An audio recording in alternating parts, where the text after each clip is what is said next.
Lep pozdrav. 1. decembra, v torek smo imeli srečanje z Bogom v mesecu decembru.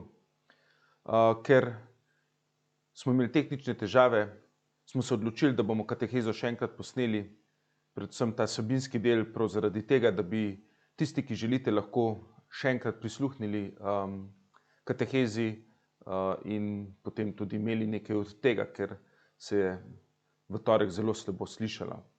Pri naših srečanjih z Bogom v letošnjem letu obdelujemo temo, zakaj sploh hoditi k maši, zakaj sploh hoditi v cerkev. In zadali smo si nalogo, da bi skozi celotno mašo tudi mi poglabljali svoj odnos do Boga, poglabljali odnos do sebe in poglabljali odnos do drugih. V prvem srečanju z Bogom smo nekako pogledali, kakšen odnos imamo kristjani do kesanja. Izpovedali smo vero, da je Bog tisti, ki nam odpušča grehe, da je Bog vedno usmiljen z nami in da je vedno pripravljen odpustiti greh vsakemu, ki s to prošnjo pride k Gospodu. V drugem srečanju z Bogom smo se potem posvetili vprašanju poslušanja Božje besede in se dotaknili tudi problema pridiganja v današnjem času. Danes pa bomo spregovorili o veroizpovedi. Neka zgodba pripoveduje, da je bil judovski krojač, ki je zelo rad hodil po mestu, po svojem delu se je večkrat odpravil na sprehod in nekoč v nekem prometnem krožišču se je zgodilo, da ga je povozil avto. V trenutku se je zbrala množica okrog njega. V tej množici je bil tudi katoliški duhovnik, ki se je prebil do ranjenca, se je sklonil k njemu in ga šepetaje vprašal: brat, ali veruješ v Boga Očeta? Ali veruješ v Boga Sina, v Boga Svetega Duha? Ranjeni človek pa je vzdihnil: jaz umiram, ta človek pa mi postavlja uganke.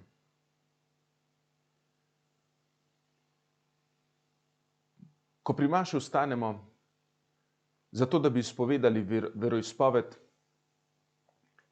imamo mogoče občutek, sedaj se ne bo zgodilo nič pomembnega. Zato bi se rad vrnil v prva stoletja krščanstva, ko se je ta veroizpoved, kredo, tudi izoblikovala. Veroizpoved, kakor jo poznamo danes, je povezana predvsem z obredom svetega krsta.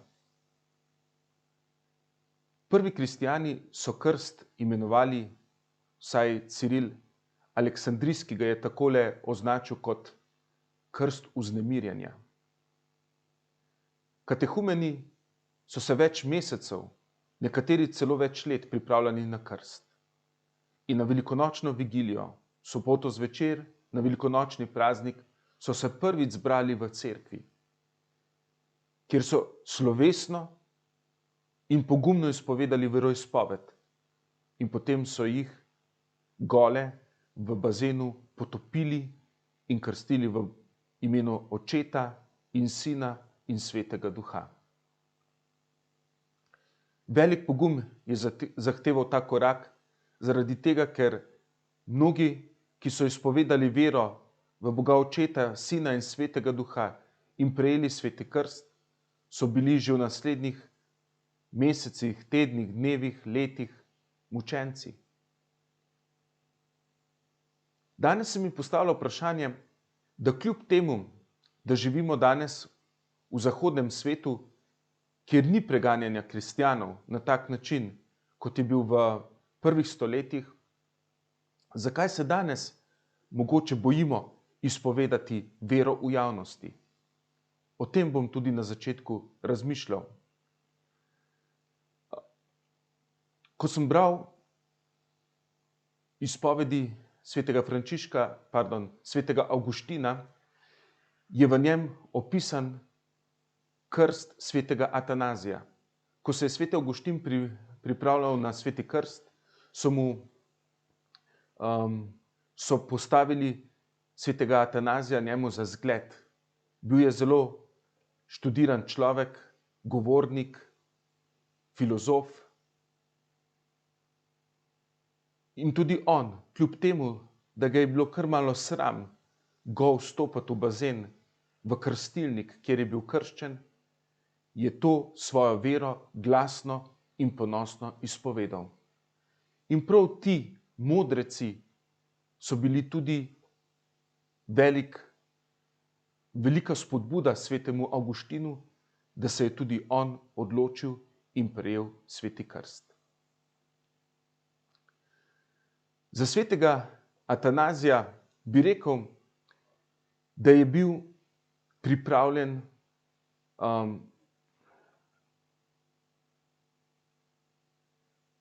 pripravljen za eno resnico iz te veroizpovedi dati tudi svoje življenje. Malo vam bom orisal življenje tega svetega Atanazija, ker se mi zdi res zelo zanimiva zgodba. Sveti Atanazij je bil po rodu Grk iz Aleksandrije, danes bi rekli iz Egipta, kjer je postal tudi patriarh. Bil je poglavar oziroma voditelj celotne egiptovske cerkve. Pod sabo je imel več kot 100 škofij. Sveti Atanazij je prihajal iz družine, kjer sta bila starša zelo verna. Bila sta pripravljena za vero dati tudi svoje življenje, kajti živela sta v času cesarja Dioklecijana, v času, ko je nastopilo veliko preganjanje kristjanov. Hvala Bogu, jima življenja za to ni bilo potrebno dati. Poskrbela sta, da je njun sin Atanazij dobil dobro, kvalitetno izobrazbo. In patriarh Aleksander ga je vzel k sebi v službo in je postal njegov tajnik. Kmalu zatem je postal patriarh in kot patriarh se je zavzemal za resnično vero. Njegov nasprotnik Arij je zagovarjal, da Jezus ni Božji sin, ampak da je nekakšen polbog, podoben grškim bogovom. Da je postal Božji sin šele po vstajenju. Arij pa se je od vsega začetka zavzemal za to, da je Jezus Božji sin od samega začetka. In Atanazij se je zaradi ene besede v veroizpovedi je bil pripravljen dati svoje življenje. Kar 5-krat je mogel v svojem življenju oditi v ujetništvo oziroma je mogel zbežati zaradi tega, ker je bilo ogroženo njegovo življenje. Naprimer, za nekaj let je odšel v Trier, v današnjo Nemčijo, ali v Rim k papežu. 5 let, več let, te odsotnosti so trajale več let, je moral bežati, se skrivati, zaradi tega, ker je bilo zaradi ene besede v veroizpovedi ogroženo njegovo življenje. Veroizpoved bi lahko rekli, da je en seznam verskih resnic ali dogem, kakor jih imenujemo. In zdi se mi, da imamo prav danes kristjani probleme z dogmami, z verskimi resnicami. Ne vemo čisto točno, kako naj se do njih opredelimo. Ne vemo, kako naj se opredelimo do vere, ki je nastajala znotraj krščanstva več stoletij. Čeprav, kot sem že prej dejal, pri nas na Zahodu naše življenje zaradi vere ni ogroženo, ampak že dolgo časa ni bila naša vera na tako slabem javnem glasu, kakor je danes. Mnogi ljudje mislijo, da če verjamemo v verske resnice, v dogme, da je naša vera otročja in da ogroža našega svobodnega duha. Zato se danes mnogi kristjani v družbi mnogokrat ne znamo dobro obnašati. Ko se srečujem z mladimi študenti, mi mnogokrat rečejo, imamo več prijateljev, nekateri so verni, drugi pa ne. In ne vemo točno, kako bi se obnašali, ko smo s prijatelji, ki ne spadajo v krog cerkve.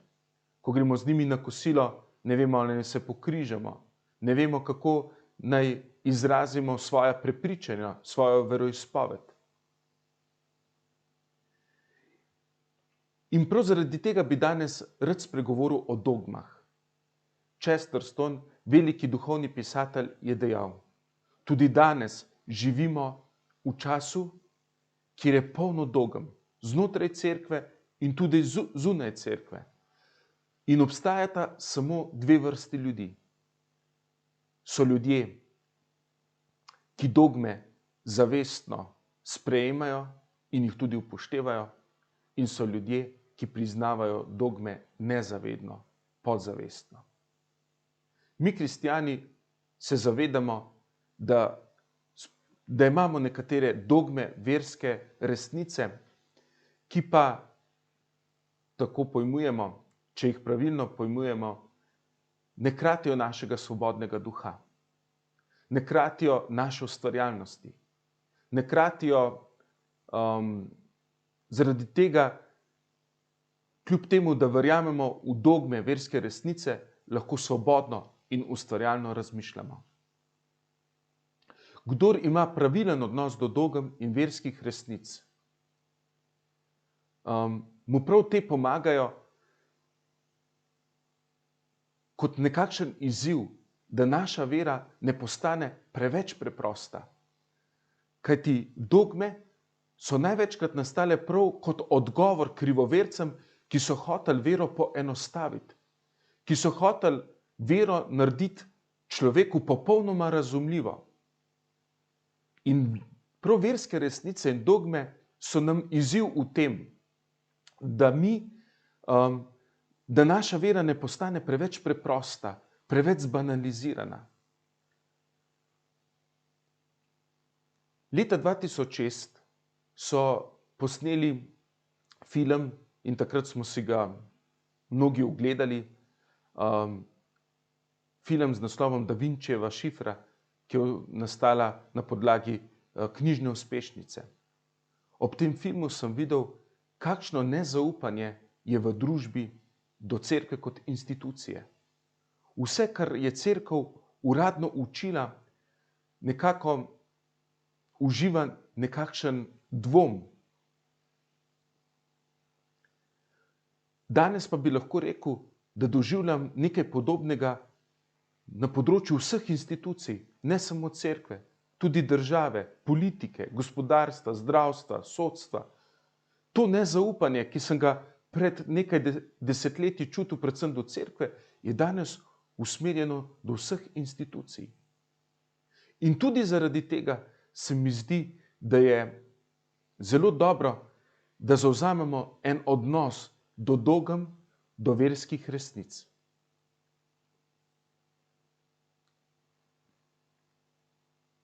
Prepričan sem, da je to nezaupanje, ki danes vlada tudi na področju vere, lahko dobro izhodišče, da našo vero tudi poglabljamo in jo tudi poglobimo.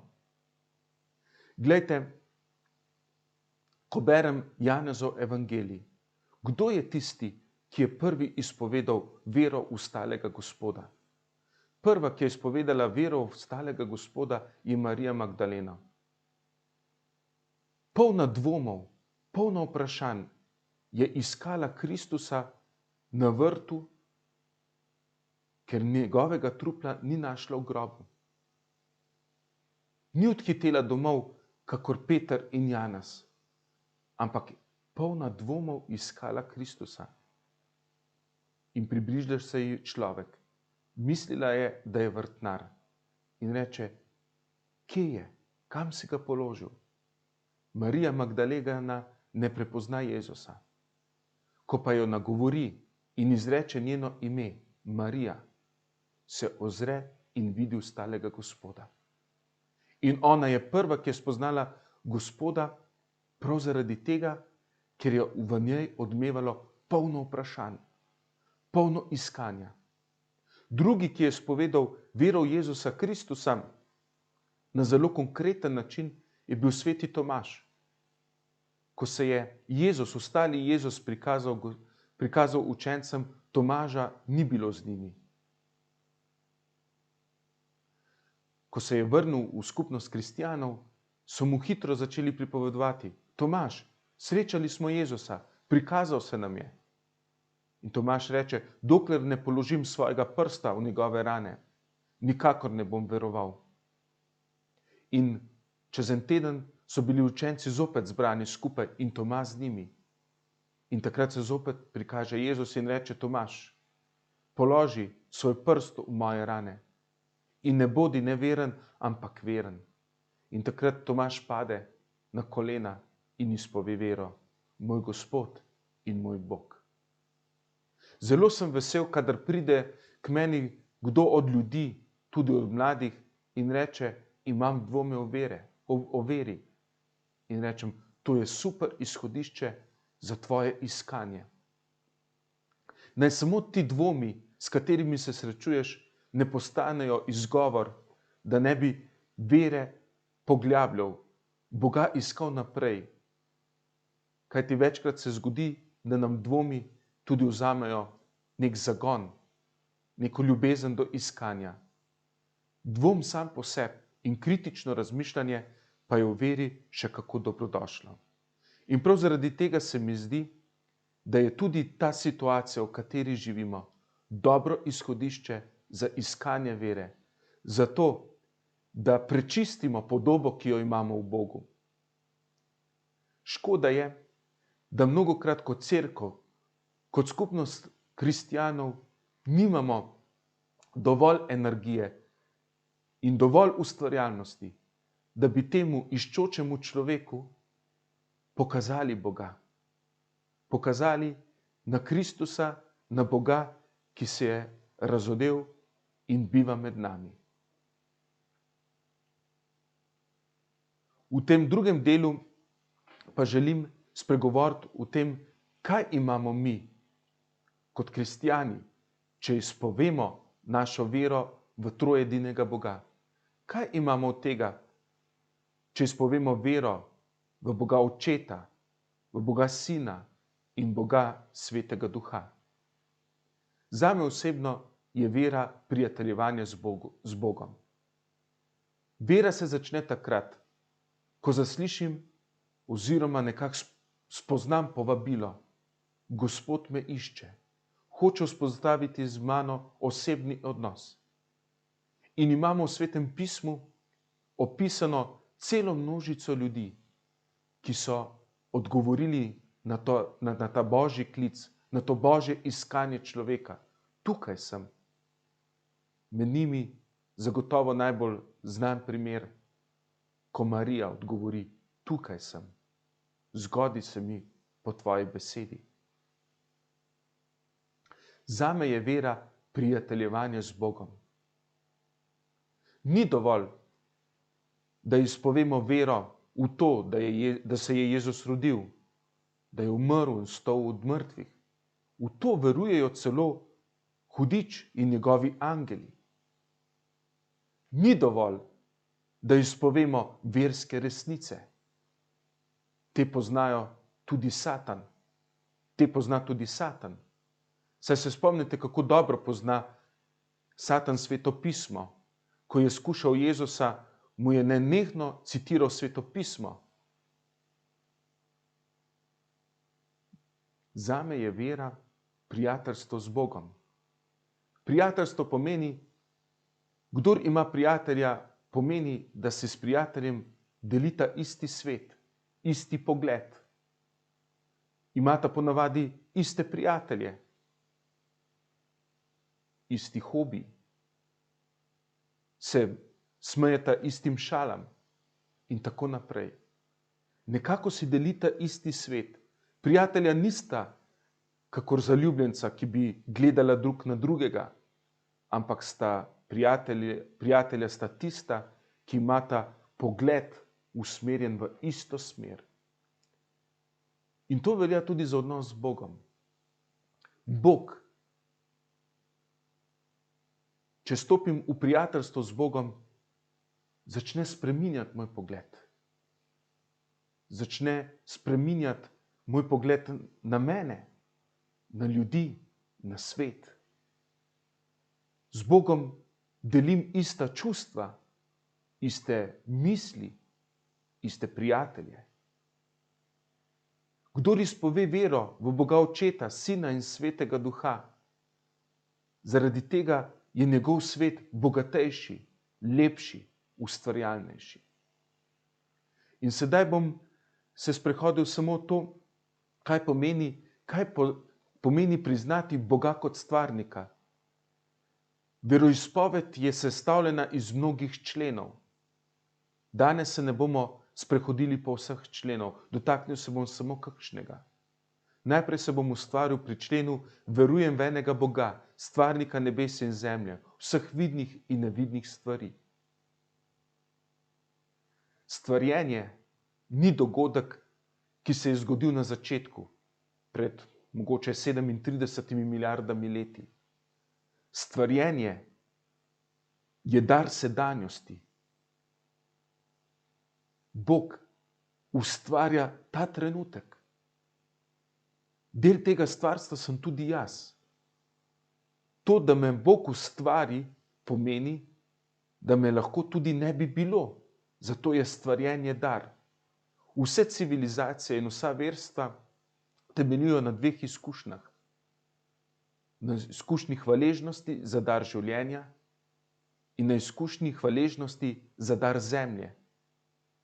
Bog je Adamu in Evi rekel, skrbite za to zemljo. Dam vama jo v uporabo. In to je nekakšna osnova.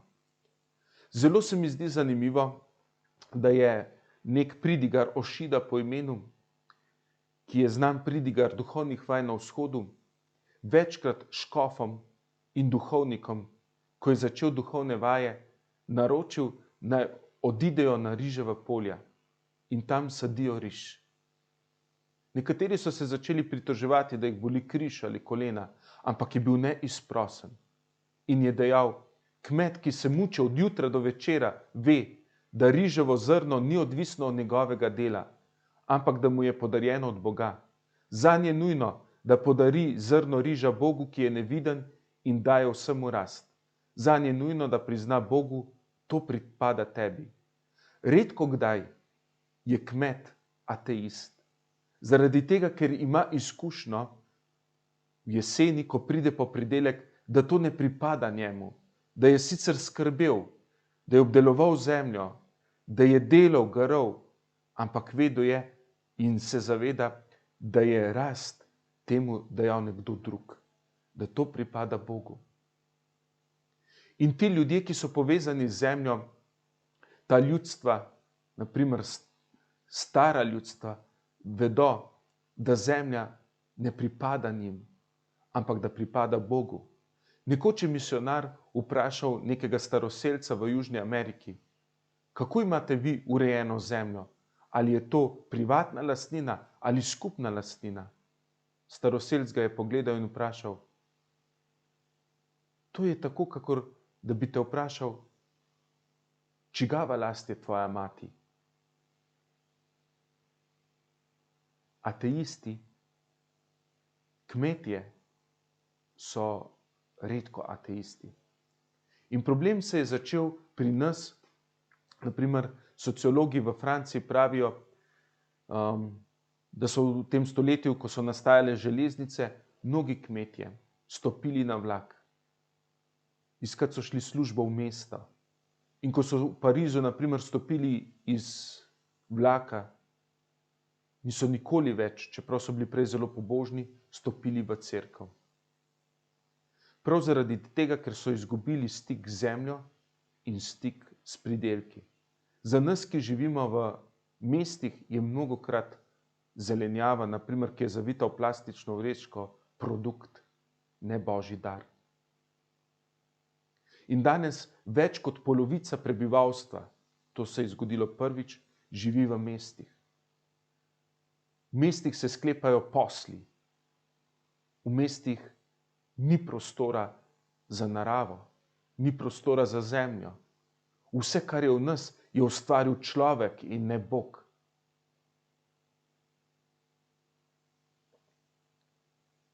In zakaj je pomembno, da kljub temu, da živimo v mestih, pridemo v cerkev, pridemo k sveti maši, ker je to zahvala. Osnova vsakega prijateljstva, odnosa z Bogom je najprej hvaležnost. In pri maši, ki ji rečemo Evharistija, kar pomeni zahvala, je v ospredju ravno to. Hvaležnost Bogu za vse, kar prejemam. In druga stvar, kar dobimo v cerkvi, je prostor tišine. V mestu je nenehno hrup. Boga pa lahko srečam samo v tišini. V tišini duha, v tišini srca. Gospod je blag, je nežen, se človeku ne vsiljuje, ga pa zazna v tišini. Mislim, da danes današnji ljudje zelo trpijo zaradi pomankanja hvaležnosti. In vera v Boga Očeta, stvarnika nebes in zemlje, nam daje ravno to. Prebuja v nas hvaležnost in v nas budi prepričanje, da moramo biti Bogu hvaležni. 2. člen. Verujem v enega Gospoda, Jezusa Kristusa, edinorojenega Sina Božjega, ki je z očeta rojen pred vsemi veki. Tukaj bi izpostavil samo eno misel. Kristijani ne verujemo v neko energijo, v nek naravni zakon, v nekaj neosebnega, ampak naš Bog ima obraz. Njega se lahko dotaknemo, ga vidimo, ga slišimo. Ker se je naš Bog učlovečil v Jezusu Kristusu in bival med nami. Jezus ni prišel samo zaradi tega, da bi nam prinesel neke vrednote, neke ideje iz nebes, ampak zaradi tega, da z nami deli človeško usodo. Mi smo pravi prijatelji šele skupaj z Jezusom Kristusom, ki je naš brat. In 3. člen. Verujem svetega duha, Gospoda, ki oživlja.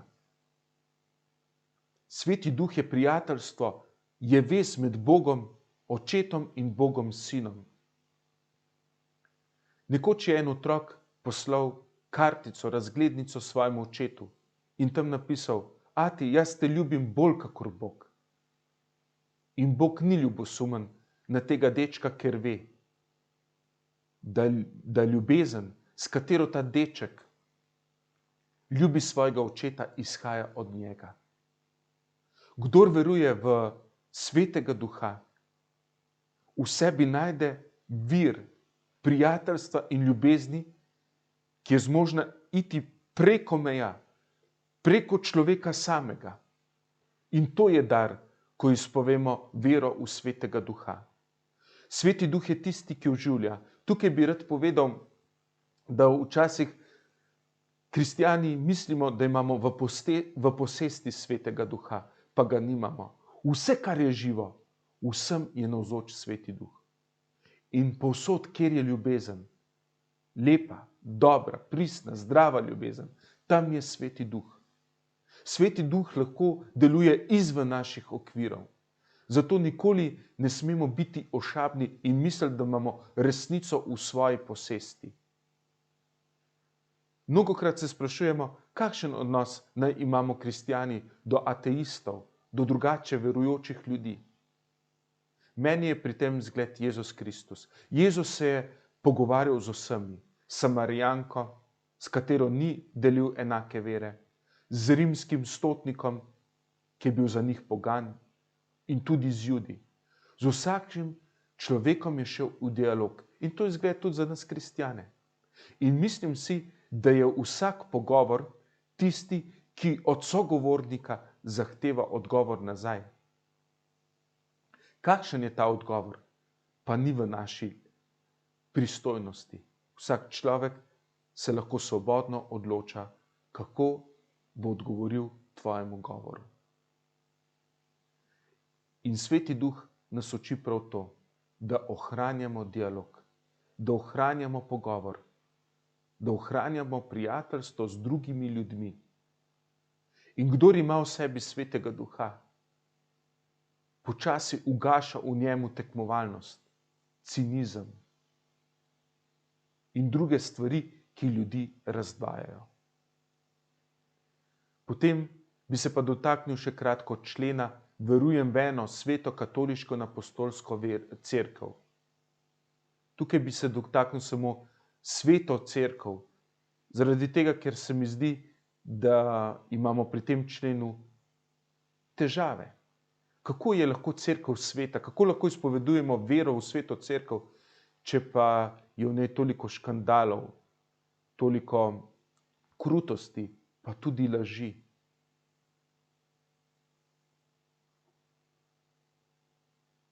Ob tem bi rad spomnil na eno dejstvo, da je Jezus postavil svojo cerkev na dva stebra, na Petra in Pavla. In že Peter je izdal Kristusa. In že Pavel je, preden se je spreobrnil, preganjal cerkev. Torej je Jezus postavil cerkev na dva stebra, v katerih najdemo tudi greh, napake, škandal. In postavil je na njo cerkev prav zaradi tega, da bi se vsi mi, ki smo grešniki, počutili v tej cerkvi doma. In da je cerkev sveta pomeni, da jo je Kristus osvobodil na velikonočno jutro, osvobodil greha, in da ta moč velikonočnega jutra traja tudi danes, ta trenutek. In da te moči nihče ne more ubiti ali umoriti, utišati. Cerkev je sveta zaradi svetosti Boga. Ko je Napoleon zavzel tudi Evropo, se je nekoč srečal z nekimi kardinali in je rekel: jaz bom cerkev uničil. Ti kardinali pa so mu rekli: če jo nam ni uspel uničiti v 2000 letih, jo tudi tebi ne bo uspelo uničiti. In to pomeni, da je cerkev sveta, da je neuničljiva zaradi velikonočnega jutra, zaradi moči vstalega Kristusa. Dragi prijatelji, kdor izpoveduje vero v trojedinega Boga, Očeta, Sina in Svetega Duha, deli prijateljstvo s Sveto Trojico, deli z njimi ljubezen. In ker sem dejal, da je veroizpoved zelo povezana s zakramentom Svetega krsta, bi zaključil še z eno aktualno mislijo o krstu. Danes nekateri pravijo, da bi mogli starši čakati na krst svojih otrok, da jih ne bi krstili kot dojenčke, ampak da bi mogli počakati do 18. leta, da bi se otroci, mladi, odrasli sami odločili, ali želijo prejeti sveti krst ali ne. Ampak mi verjamemo v to, da sveti krst izbriše naše grehe in nas rešuje zla, ki je živo dejstvo.